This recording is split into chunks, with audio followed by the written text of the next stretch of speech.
اتنا تو آپ کو بھی علم ہوگا کہ اللہ کے نزدیک ایک انسانی جان کی کس قدر اہمیت ہے، اور آپ کو یہ بے ہوش ہونے سے پہلے سوچنی چاہیے تھی۔ میں جان بوجھ کر بے ہوش نہیں ہوئی تھی، سویرا اس کی بات سن کر گھٹی گھٹی آواز میں چلائی۔ تو میں نے بھی جان بوجھ کر آپ کے جسم کو ہاتھ نہیں لگایا۔ اگر آپ کا بے ہوش ہونا غیر ارادی تھا تو آپ کو اٹھا کر گاڑی تک لے جانا میرا غیر ارادی فعل تھا۔ ہارون کھڑکی کی ٹیک چھوڑتے قدرے تیز لہجے میں بولا تھا، میرا مقصد آپ کی جان بچانا تھا، نہ کہ آپ کو چھونا۔ سویرا نے بے بسی اور کرب سے آنکھیں مینچ لیں۔ میری نیت کیا تھی یہ تو میرا اللہ ہی بہتر جانتا ہے۔ ہارون نے پھر سے اپنے لہجے کو سنجیدگی اور شائستگی میں ڈھال لیا۔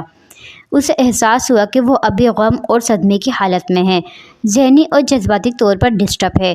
وہ کسی بھی بات کو مثبت سوچنے کے قابل نہیں۔ اگر آپ کو اپنے والدین سے بات کرنی ہے تو نمبر بتا دیں، میں کال ملا دیتا ہوں۔ ہارون نے جیب سے موبائل نکالتے ایک دم بات بدلی۔ والدین کا نام سنتے ہی باوجود ضبط کے سویرا کی آنکھیں پھر سے بہنے لگیں۔ میرے ممی پاپا مجھے بہت جلدی اکیلا چھوڑ گئے، اس نے اپنی روتی آنکھوں پر ہاتھ رکھ کر کہا۔ ہارون نے موبائل جیب میں واپس رکھ لیا۔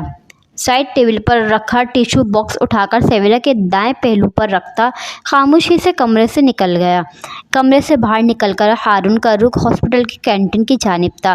صبح کے 10 بج چکے تھے۔ رات بھر پریشانی میں جاگتے رہنے کے بعد اس کا سر بھاری ہو رہا تھا۔ وہ سینڈوچ اور کافی لیے ایک ٹیبل پر جا کر بیٹھ گیا۔ اس نے جیب سے موبائل نکال کر ایک بار پھر شاہجہاں کو کال ملائی۔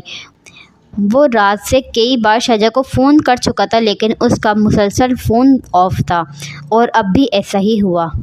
موبائل میز پر رکھ کر اس نے ایک طویل سانس لیتے سینڈوچ اٹھا لیا۔ اس لڑکی کو جلد از جلد واپس پاکستان بھیجوانا ہے۔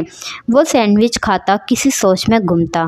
تقریباً 1 گھنٹے بعد سویرا کے کمرے میں دروازہ نوک کر کے داخل ہوا تو ڈاکٹر سویرا کو ہدایت دیتی کمرے سے نکل رہی تھیں۔ ہارون نے مصنوعی سی مسکراہٹ ہونٹوں پر سجاتے سر کو ہلکا سا خم دے کر ڈاکٹر کا شکریہ ادا کیا۔ جواباً ڈاکٹر بھی مسکرا کر باہر نکل گئیں۔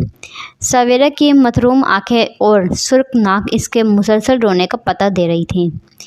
یہ آپ کی مسز کا نسخہ۔ نرس سویرا کے ہاتھ کو جراثیم کش ماحول سے صاف کر رہی تھیں۔ ڈاکٹر ابھی لکھ کر گئی تھیں۔ ہارون کو دیکھتے ہی نرس اسے نسخہ تھما کر پھر اپنے کام میں مگن ہو گئی۔ ڈاکٹر صاحبہ کہہ رہی تھی کہ آپ کی مسز، میں ان کی مسز نہیں ہوں۔ اب کی بار نرس نے مسز کہا تو سویرا نے قدرے سختی سے ٹوکا۔ نرس نے نظر اٹھا کر سویرا کو دیکھا، پھر ہلکے سے مسکرا دی۔ یہ میرے دوست کی مسز ہیں۔ ہارون نے نرس کی غلط فہمی دور کی۔ میں ان کے دوست کی بھی مسز نہیں ہوں۔ سویرا کا لہجہ مزید تلخ ہوا۔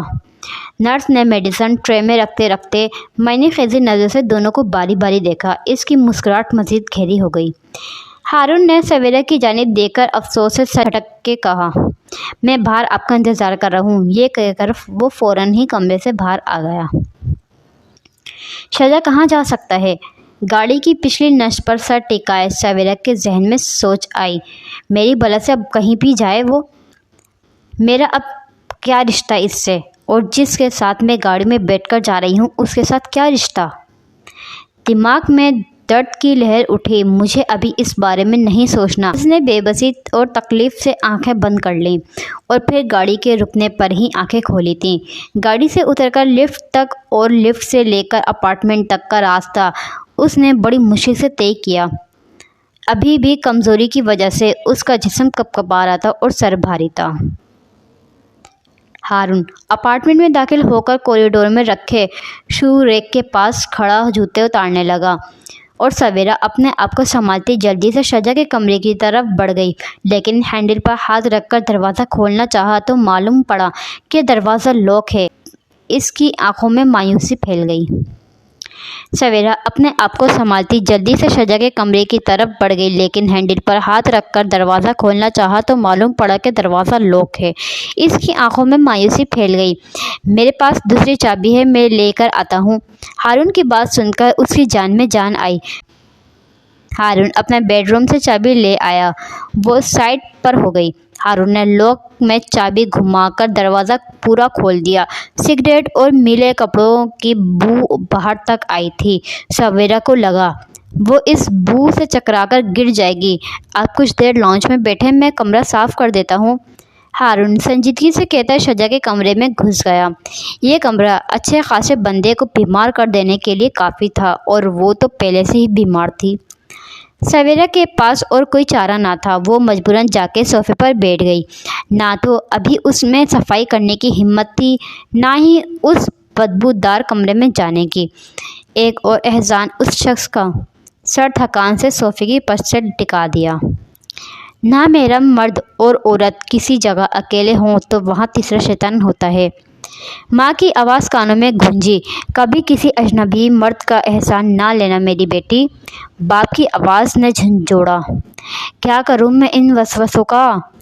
وہ اپنے ٹھنڈے پڑتے ہاتھوں کو بے بسی سے دیکھتے سوچے جا رہی تھی۔ جسم نڈھال تھا، سوچیں منتشر تھی، دل بوجھل تھا، آنکھیں متروم تھیں۔ کمرہ صاف کر دیا۔ ہارون کی آواز پر چونک کر سویرا صوفے کی پشت چھوڑتے قدرے سیدھی ہو بیٹھی۔ آپ فریش ہو جائیں، جب تک میں آپ کے لیے کھانا بنا دیتا ہوں۔ ہارون ساپٹ لہجے میں بولتا کچن کی جانب بڑھ گیا۔ مجھے بھوک نہیں ہے۔ سویرا مزید احسان لینے کے لیے تیار نہ تھی، سو جھوٹ بول دیا۔ ہارون نے کچن کی جانب بڑھتے قدم روک کر پلٹ کر سویرا کو دیکھا تو چہرے پر ناگواری کا تاثر تھا۔ دیکھیں محترمہ، ہارون نے حتی الامکان اپنے لہجے کو کرہٹ ہونے سے باز رکھا، میں ایک تنخواہ دار آدمی ہوں۔ میری سیلری اتنی زیادہ نہیں ہے کہ میں مہینے کے آخر میں بار بار اسپتال کے چکر کاٹتا رہوں۔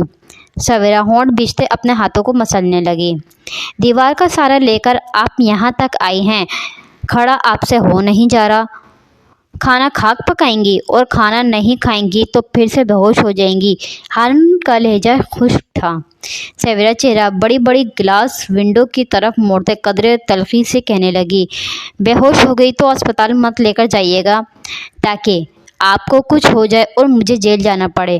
ہارون نے سنجیدگی سے کہہ کر اپنے دونوں بازو سینے پر لپیٹ لیے۔ ہاسپٹل میں ساری رات ٹینشن میں گزارا، پھر بل پے کروں، آپ کے الزامات بھی سنوں، اور اب آپ شکریہ کہنے کے بجائے مجھے جیل بھجوانے کا پلان بنا رہے ہیں۔ ہارون کا لہجہ شکایتی نہیں تھا، لیکن اسے برا لگا تھا کہ وہ لڑکی اس کے ساتھ ایسا برتاؤ کیوں کر رہی ہے، جیسے جو کچھ سویرا کے ساتھ ہوا اس کا ذمہ دار وہ ہے۔ سویرا نے اپنے آپ کو بہت کچھ کہنے اور رونے سے روکے رکھا تھا۔ کچن سے برتنوں کی آوازیں آنے پر سویرا جلدی سے اٹھ کر صوفے اور دیوار کا سہارا لیتی شجا کے کمرے میں داخل ہو گئی اور تیزی سے دروازہ بند کر کے لاک لگا لیا۔ پھولے ہوئے تنفس اور لرزتے جسم کے ساتھ وہ کرسی کا سہارا لیتی اس پر بیٹھ گئی۔ دوائیوں کا اثر، بھوک کی شدت، شجا کے الزامات، اور پھر ہارون کی طنزیہ باتیں، وہ شاید ذہنی دباؤ میں تھی۔ گھٹنوں پر کونیاں ٹکاتی اپنا سر دونوں ہاتھ میں گرا دیا۔ اسے ہارون کو اس واقعے کا ذمہ دار نہیں ٹھہرانا چاہیے تھا، وہ تو بس اس کی مدد کر رہا تھا، لیکن ایک نامحرم اس کی مدد کر ہی کیوں رہا تھا؟ اگلے ہی لمحے خیال تبدیل ہوا۔ اس نے بات کرتے کبھی غلط نظر سے نہیں دیکھا۔ نہ دیکھنے سے کیا ہوتا ہے؟ اسے یہ تو معلوم ہے کہ میں لڑکی ہوں اور لڑکیاں مردوں کی نظریں بھانپ لیتی ہیں، پھر بھی اس کا اعتبار نہیں کر سکتی۔ بھلے اعتبار نہ کرو لیکن تذلیل بھی مت کرو۔ اور وہ خود کتنی بدتمیزی سے بات کر رہا تھا، کیا معلوم وہ بھی تم کو نامحرم سمجھ کر ایسے ٹریٹ کر رہا ہو۔ کتنی ہی دیر وہ سر کو ہاتھوں میں تھامے اپنے خیالات سے لڑ رہی تھی، پھر اس نے اپنا سر اوپر اٹھاتے کمرے کا جائزہ لیا تو صاف ستھرے کمرے، اے سی کی ٹھنڈک اور ایئر فریشنر کی خوشبو نے ایک دم ہی تازگی کا احساس دلایا۔ چند گہرے سانس لیتے ہی اس کی نظر سائڈ ٹیبل پر رکھے باؤل میں ڈرائی فروٹ سویٹس اور کھجوروں پر پڑی۔ اس شخص کی نیت اچھی ہے یا بری، یہ بعد میں سوچا جا سکتا ہے، اس وقت مجھے انرجی کی ضرورت ہے۔ سویرا سوچتے ہوئے بیڈ کے کنارے بیٹھ گئی۔ جسمانی صفائی کے بغیر ذہن کا فریش ہونا ممکن نہیں۔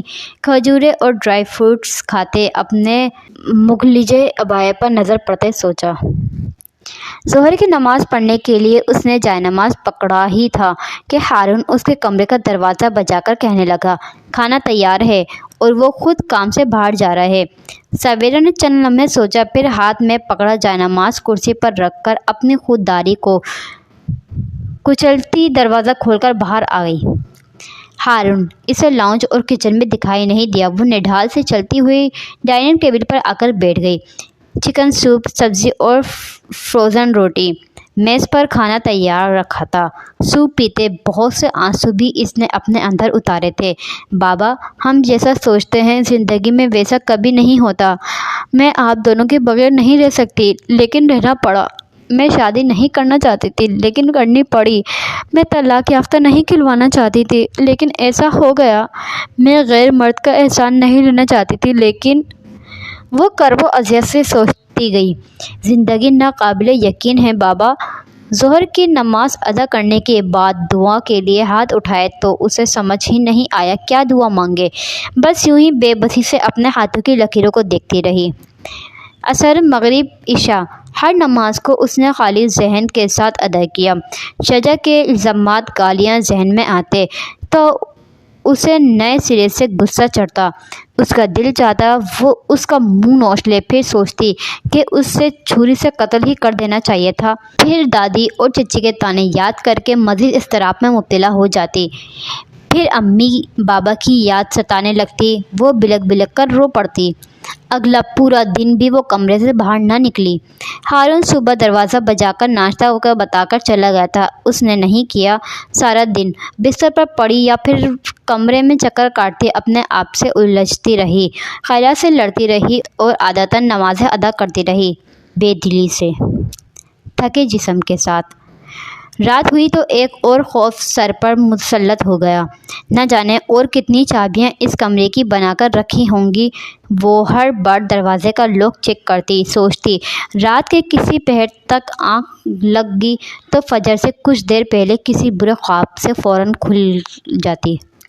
تیز چلتی سانسوں کے ساتھ سویرا ہڑبڑا کر اٹھ بیٹھتی، مدھم سی روشنی میں آنکھیں پھاڑ پھاڑ کر یہاں وہاں دیکھنے لگتی۔ اسے خواب میں لگا کہ بہت سے لوگ اس کے بیڈ کے ارد گرد جمع ہیں۔ اف، یہ کیسا خواب تھا! اپنی تیز تیز چلتی سانسوں کو سنبھالتی آنکھیں بند کر کے سر بیڈ پر ٹکا دیا۔ آنکھیں بند کرتے ہی اسے کچھ یاد آنے لگا۔ جب اس کی امی صباحت کو فوت ہوئے 3 دن سے زیادہ ہو گئے تھے اور وہ چوتھے روز بھی اپنی امی کی تصویر سینے سے لگائے رو رہی تھی، تبھی اس کے بابا نصیر اس کے پاس آ کر بیٹھتے نرمی سے اس کے ہاتھ سے صباحت کی تصویر لے کر کہنے لگے، تمہیں معلوم ہے نا میری بیٹی کہ اللہ نے شوہر کے علاوہ کسی کی موت پر 3 دن سے زیادہ شوق منانے سے منع کیا ہے۔ سویرا نے روتی آنکھوں سے باپ کو دیکھا، پھر باپ کے سینے پر سر ٹکا کر خاموشی سے آنسو بہانے لگی۔ اس کے سر پر شفقت سے ہاتھ پھیرنے لگے۔ کسی افسوسناک واقعے پر غمزدہ ہونا فطری بات ہے، لیکن اگر غم 3 دن سے زیادہ کیا جائے تو یہ صدمے میں بدل جاتا ہے اور مسلسل صدمے کی کیفیت انسان کو ڈپریشن میں مبتلا کر دیتی ہے، اور ہمارا رب نہیں چاہتا کہ اس کے بندے ڈپریشن میں رہ کر اپنی مقصد حیات سے ہٹ جائیں۔ سویرا نے بند آنکھیں فوراً کھول دیں۔ وہ بیڈ پر اکیلی تھی۔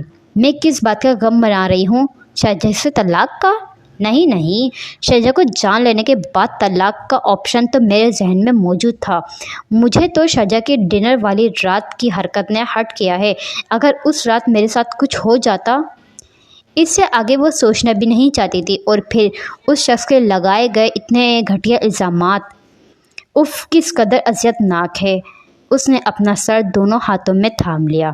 اللہ اکبر، اللہ اکبر۔ کہیں دور سے کانوں میں فجر کی اذان کی آواز سنائی دی۔ اس نے سر اوپر اٹھا دیا۔ مجھے اب مزید نہیں رونا، آنکھوں میں پھیلی نمی صاف کرتے سوچا۔ غم تو قوت فیصلہ کے قابل ہی نہیں چھوڑتے۔ وہ بستر سے نکل آئی۔ ابھی مجھے بہت کچھ سوچنا ہے، بہت کچھ کرنا ہے۔ وہ وضو کرنے باتھ روم کی جانب چل دی۔ آج اس نے فجر کی نماز شعوری طور پر ادا کی تھی۔ دعا میں پھر اپنے لیے صبر و ہمت اور استقامت پورے شوق و خضوع سے مانگے تھے۔ وہ 2 دن سے کمرے میں بند تھی۔ اسے اس گھٹن زدہ کمرے سے باہر جانا تھا، کھلی فضا میں سانس لینا تھا۔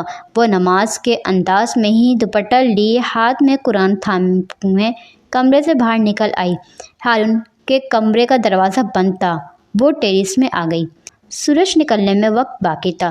موسم خوشگوار، ماحول پرسکون تھا۔ کچھ دیر کھڑی وہ لمبی لمبی سانسوں کے ذریعے تازہ ہوا اپنے اندر اتار رہی تھی۔ طبیعت میں قدرے بشت محسوس ہوئی تو جا کر کرسی پر بیٹھ گئی۔ چند لمحوں بعد تلاوت کے دوران اندر اپارٹمنٹ میں کھٹکا ہونے پر سوارا نے گردن موڑ کر دیکھا تو ہارون گھر میں داخل ہو رہا تھا۔ اس نے فوراً گردن سیدھی کر لی۔ نہ جانے یہ شخص کیا کام کرتا ہے جو راتوں کو بھی گھر سے باہر رہتا ہے۔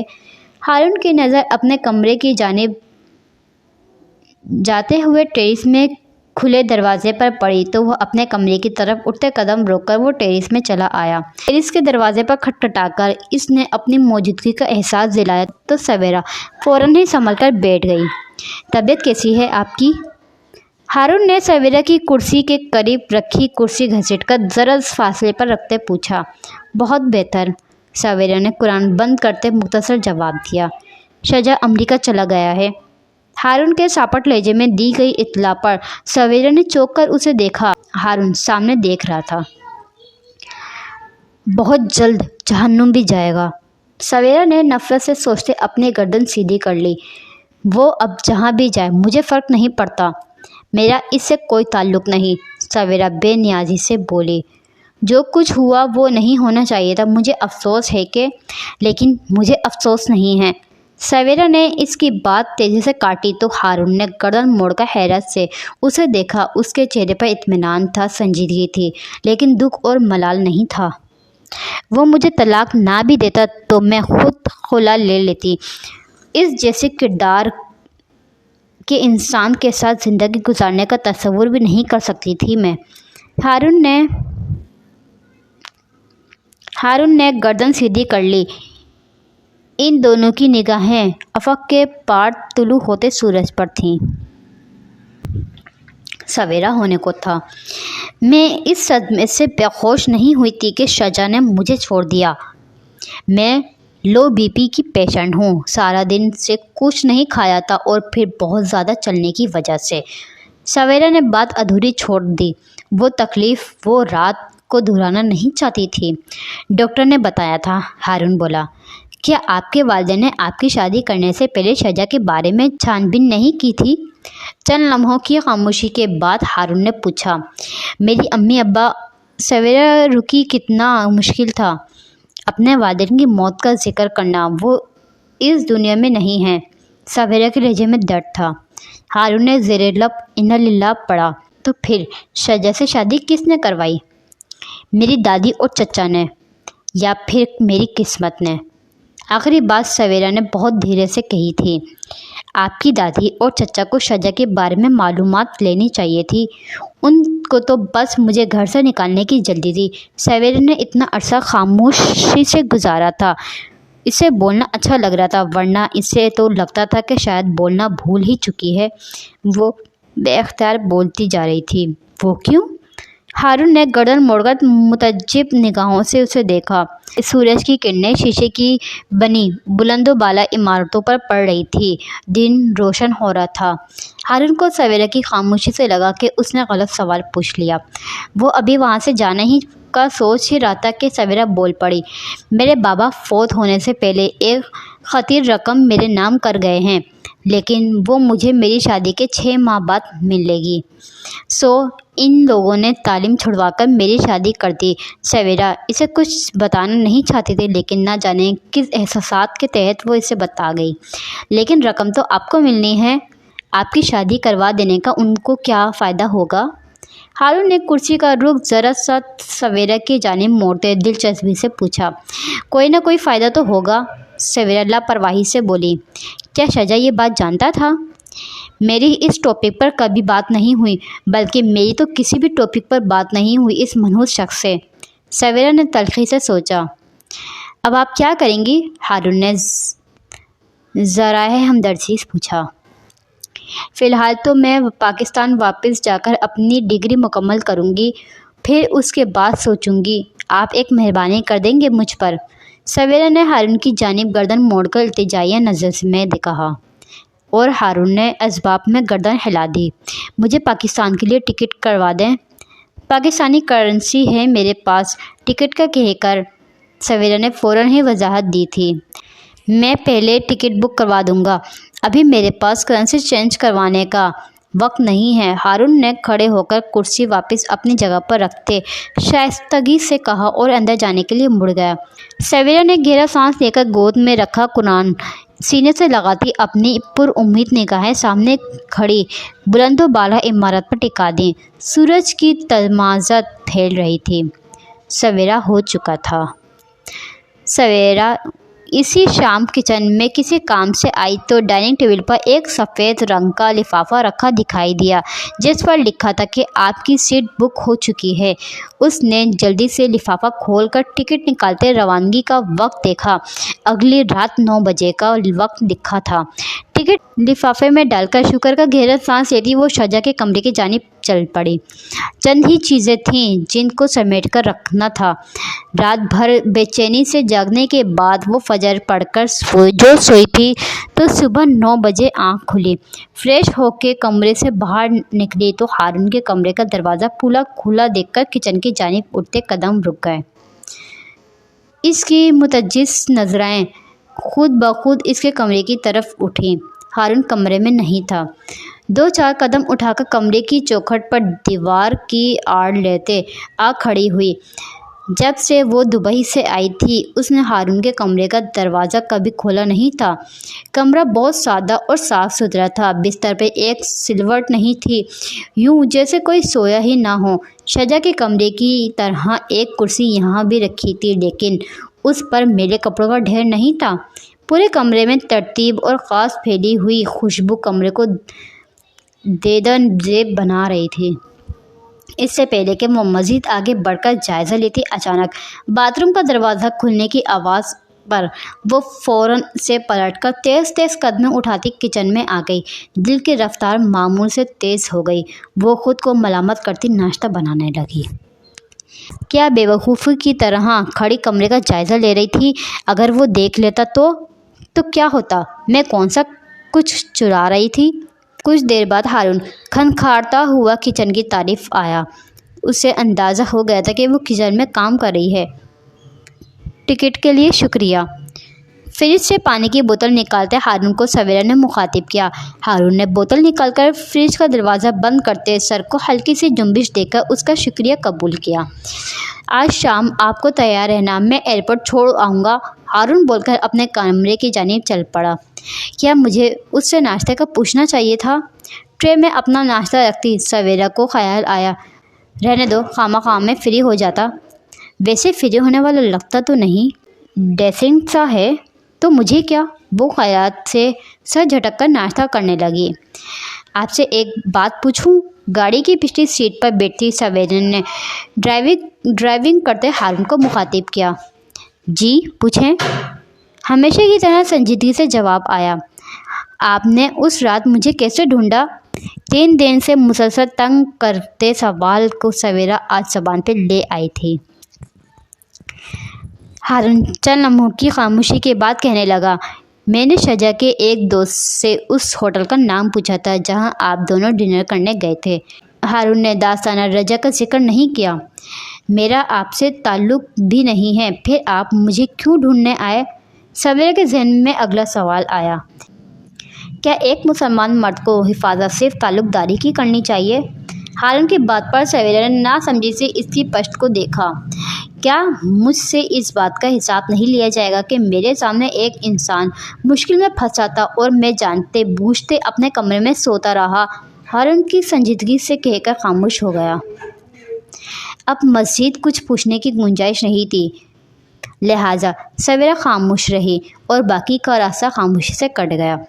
یہ میرا بینک اکاؤنٹ نمبر ہے، آپ یہاں ٹکٹ کے پیسے بھجوا دینا۔ ایئرپورٹ پہنچ کر ہارون نے اسے ایک کارڈ تھماتے کہا۔ سویرا نے اسباب میں سر ہلا کر کارڈ اپنے پرس میں رکھ لیا۔ ہارون اللہ حافظ کہہ کر اس کا جواب کا سنے بغیر ہی پلٹ گئے اور سویرا زیر لب اللہ حافظ کہتی رہ گئی۔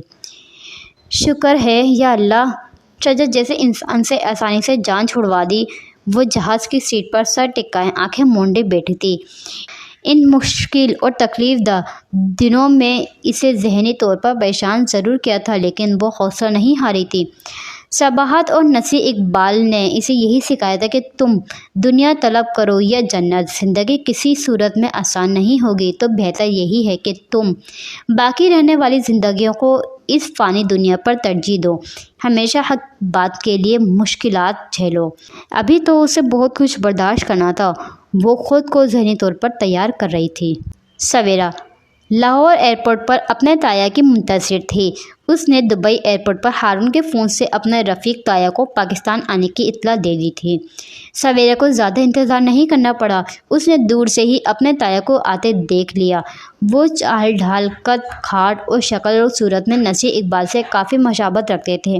ایک لمحے کے لیے تو سویرا کو لگا کہ جیسے اس کے بابا چلتے ہوئے آ رہے ہیں، اور جب قریب پہنچ کر انہوں نے اس کے سر پر دستے شفقت رکھا تو وہ سر ان کے سینے پر ٹکا کر رو پڑی۔ مجھے تو لگا تھا کہ ہماری بیٹی وہاں جا کے ہمیں بھول جائے گی۔ گاڑی میں بیٹھتے ہی تایا نے نرمی سے شکوہ کیا۔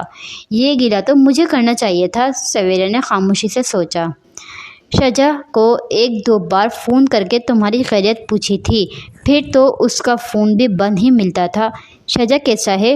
رفیق تایا نے پوچھا۔ مجھے نہیں معلوم، سویرا نے دھیرے سے جواب دیا۔ کیا مطلب؟ رفیق تایا نے تعجب سے پوچھا۔ وہ مجھے طلاق دے چکا ہے، سویرا نے بھاری دل کے ساتھ اطلاع دی۔ تایا نے گردن موڑ کر بے یقینی سے اس کی طرف دیکھا جو کہ کھڑکی سے باہر دیکھ رہی تھی۔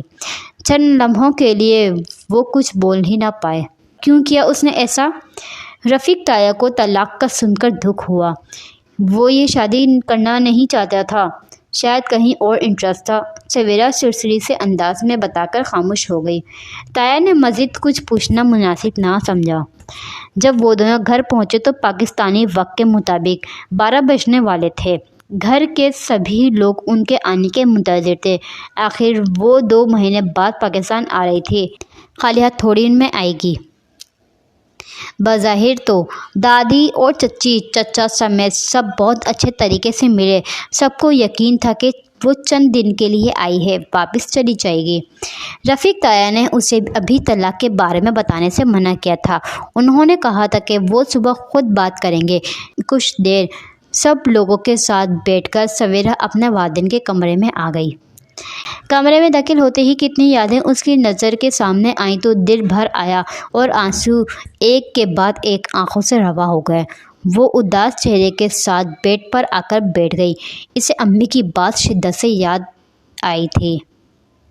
اسٹوری کو یہیں پر ہی اینڈ کرتے ہیں، نیکسٹ پارٹ میں دیکھتے ہیں آگے کیا ہوگا۔ میرے ساتھ جڑے رہیے، اسٹوری اچھی لگے تو like share and subscribe. Thank you, bye bye.